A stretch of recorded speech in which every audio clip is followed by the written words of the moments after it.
Thanks, Ascent, for having us here. And it's a great platform that Ascent has created. And thanks to all of you for being here. I approached the stage with great trepidation, coming right after Mr. Mariwala, and especially after he said that people have stopped wearing suits. So it's especially more concerning for me to be here. But we want to talk about the role of wealth or the role that families play when it comes to their own wealth. And meeting a lot of entrepreneurs here like you, it's clear that wealth creation by itself is not the objective, but definitely a big byproduct of your journeys. Most of your journeys are driven by the passion and the intention to achieve a certain goal, but wealth creation is definitely a part of that exercise. So as I was putting this together, I was reading about how the Chinese, for instance, talk about wealth. Okay, and I'll come into a little more detail about this. And one of the things that you'll read about when you talk about when you hear Chinese literature around wealth is this concept called Fubu Guo Sandai. Okay, and I'll come back later in the presentation to tell you what this really means. Right. So when we were talking about wealth, and I thought that it'd be interesting to look at examples globally of how families have done across the world when it comes to their wealth. These are family managed businesses, and one of the things that came to mind is how family wealth has lasted generations, right? So here I've put down a few families: the Rockefeller family, for instance, from the US, the Vanderbilts, the Klugs, the Stroh family. For those of you who have ever had beer, you would have heard of Stroh's beer. Joseph Pulitzer for the Pulitzer Prize, publishing magnate at one point, and obviously Andrew Carnegie. So all of these families at one time were a part of what was called the Gilded Age in the US, right? Into a lot of wealth at one point. And one thing that you stand out when you see stands out among them is just one name today, which is the Rockefeller family. In fact, that is the only family which is in wealth today, so to say. Okay, and what has really happened along the journey of the others is something that we are trying to decipher today. The Vanderbilts, for instance, you'll know about the Vanderbilt University, but today there is no Vanderbilt business around. Okay, you would have heard about, like I said, the Pulitzer Prize, but you won't hear about Pulitzer as a publishing business today. You've also heard about the Carnegie Mellon University, but there is no Carnegie Group of Industries today. Okay, and that's really a thought that I want you to think about. What some of the families did absolutely right, and some did not. Okay, so what I have put down together is some thoughts that I have seen across in the journeys of interacting with entrepreneurs like yourself. And one of the things that we realize is that 33% of the businesses actually make to the second generation. 10% make it to the third, and only 1% of businesses or wealth makes it to the fourth generation. So, what is it that we can do to really beat this statistic? And what are the learnings that I've seen from families like yourselves is what I've tried to distill today.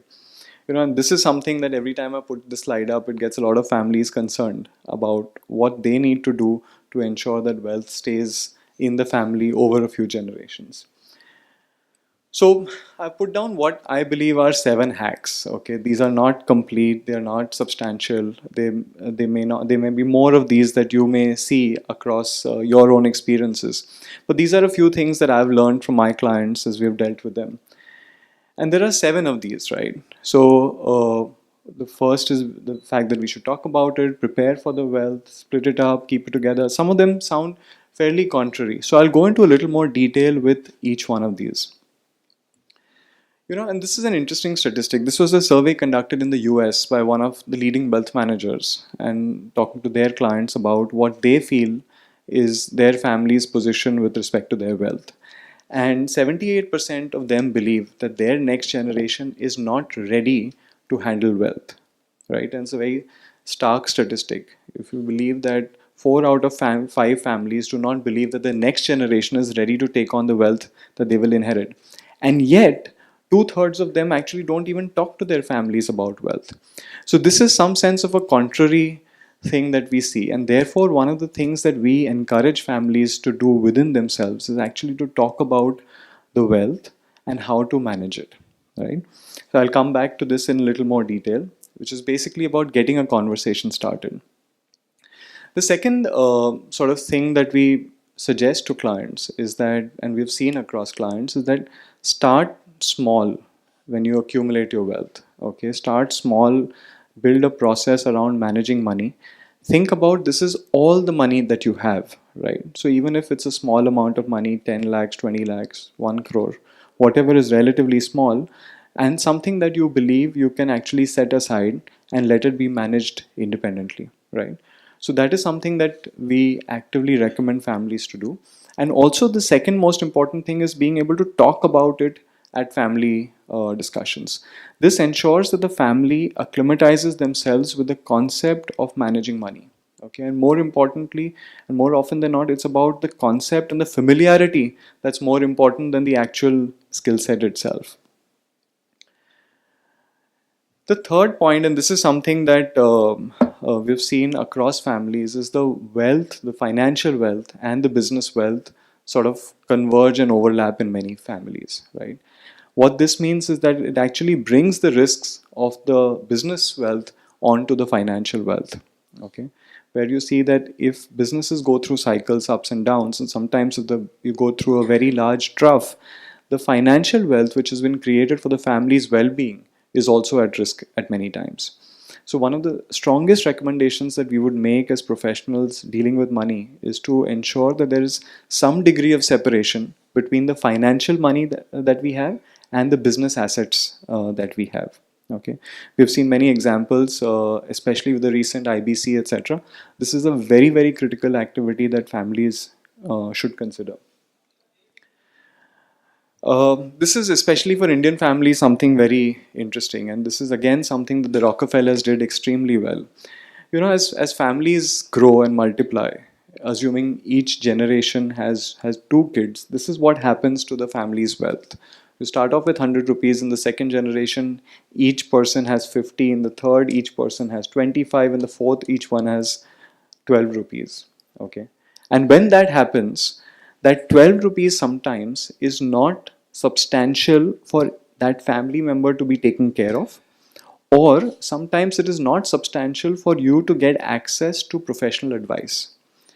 What a lot of successful families globally, and even now we see it in India, is that they've tried to hold the wealth together, okay, in a structure such that people benefit from it and yet the money stays together. And like Mr. Mariwala referred to the fact that you can address different issues like with how you get a car or how do you buy jewelry, etc., from the financial assets. But at the same time, it's important to keep the pot together so that it is meaningful for everyone. This way, you can also ensure that you get best economies of scale in terms of the kind of advice and kind of professionals that you can employ or take on board.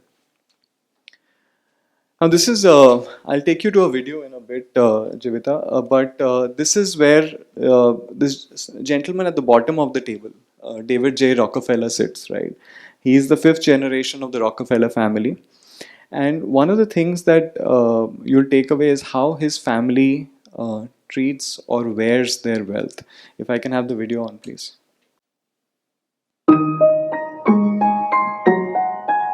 You had people in school telling you that I was rich. Yeah. What did you think about that? Well, first of all, I didn't personally feel rich. Right. So that I disagreed with them. I said I wasn't. And then they seemed to know a lot more about the family wealth because, as in many families in those days, sex and money were not subjects that you talked about. The most important thing is how you behave. How do you treat a waiter or somebody who is serving you in some way? Just so important. And then I think the word gratitude, recognizing that this wasn't something that you created. This is something that came to you because of the luck of the universe.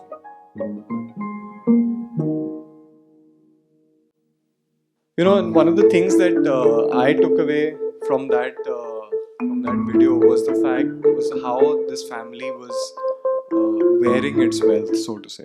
They were wearing it very lightly. They knew that they were in wealth, but at the same time, they did not feel wealthy. And the more families we deal with, especially one of the big reasons they've lasted multiple generations in wealth is this point. Uh, Going ahead, one of the three things that we believe that families should do when they start managing their wealth is first to ensure that each individual family's members' expectations are accounted for. Okay, it's very important that it's not only my expectations but those of my next generation also that are factored in when we are creating a plan around our wealth. Okay, and sometimes this is like very very critical to ensuring that the family stays together. So first, obviously, is to understand individual expectations, build a charter around it. The second is to build a structure to meet those expectations. For instance, if a certain family member believes that in 5 years' time he will go to university and he needs a certain amount of money, how do we build a structure such that that money is available to him at that point in time? Okay, and those kind of things, and ensuring that if we are deviating from that path, that should be a discussion that should be happening within the family about how and why can we get back to that path again. And the third is constant review. Okay, the way you guys review your businesses, you have standard operating procedures, you have a lot of intense review, maybe every quarter, every month. Here, at least on a quarterly basis, to ensure that the family gets together and sees where their wealth stands, what are the risks that the wealth is taking, and what are the opportunities that you can sort of make out of it. And finally, the partner that you work with, and this is, by the way, not a plug for IFL Wealth, but the partner that you work with, having alignment with that partner is very, very important. Whether it's your wealth manager, whether it's your chartered accountant, whether it's your in house advisor, somebody you've hired, how is that person's growth aligned with your wealth's growth and protection is something that's very important. So, more than anything else that you see, the key word for choosing a wealth management partner, whether in house or external, is the fact that there should be inherent alignment of your growth with them. Okay. Now, coming back to my Fubu Guo Sandai, about what that really means, this is what it means. Like the Chinese say, wealth does not pass three generations. The Chinese have made this like a statement. It's not even that wealth may not pass three generations. They believe wealth does not pass three generations. So this is the message. This is the statistic that we have to beat. And if we prove the Chinese wrong yet again, this is some of the few thoughts that we can work on. Thank you very much.